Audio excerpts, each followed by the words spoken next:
Imagine a sophisticated security system. It doesn't wait for the intruder to enter the building before responding. It detects approach, a signal at the perimeter, and mobilizes the defenses in anticipation of the breach.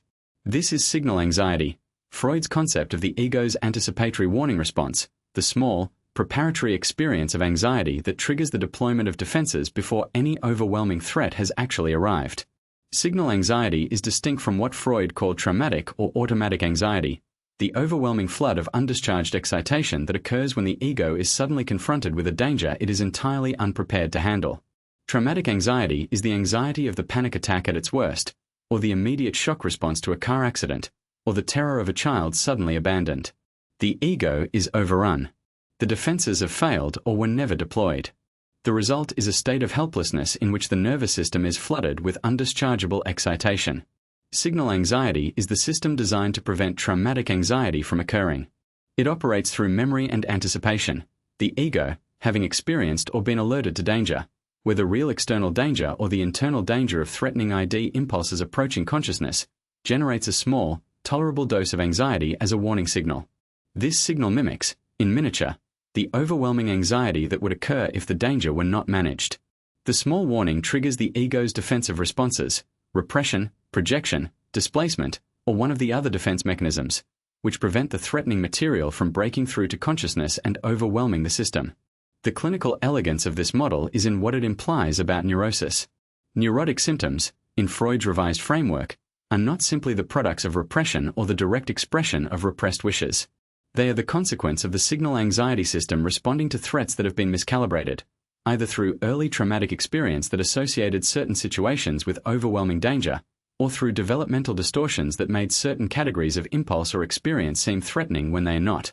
The phobic person, for example, has a signal anxiety system that produces an inappropriately intense warning response to harmless situations, elevators, open spaces, particular animals, because those situations have become associated, through displacement or conditioning, with something that once was genuinely threatening.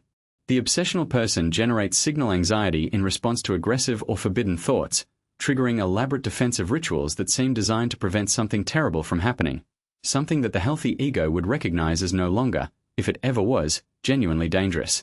Freud's distinction between signal anxiety and automatic anxiety has important implications for understanding trauma. In traumatic experience, the signal anxiety system is overwhelmed. The danger arrives faster or with greater intensity than the anticipatory warning can manage, and the result is the flooding, helplessness, and dissociation characteristic of acute trauma. In the aftermath of trauma, the signal anxiety system may become hypersensitive, generating warning signals at stimuli that merely remind the nervous system of the original overwhelming experience. This is part of the mechanism of post-traumatic stress. The perimeter alarm has been reset to trigger at anything remotely resembling the original intruder.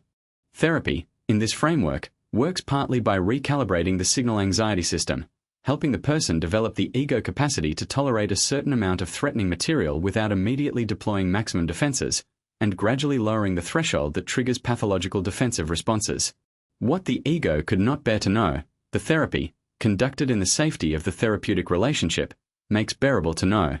The signal becomes less urgent because the system has learned that the danger, while real, is manageable. Subscribe to Psychology. Theories explained for more psychology breakdowns every week.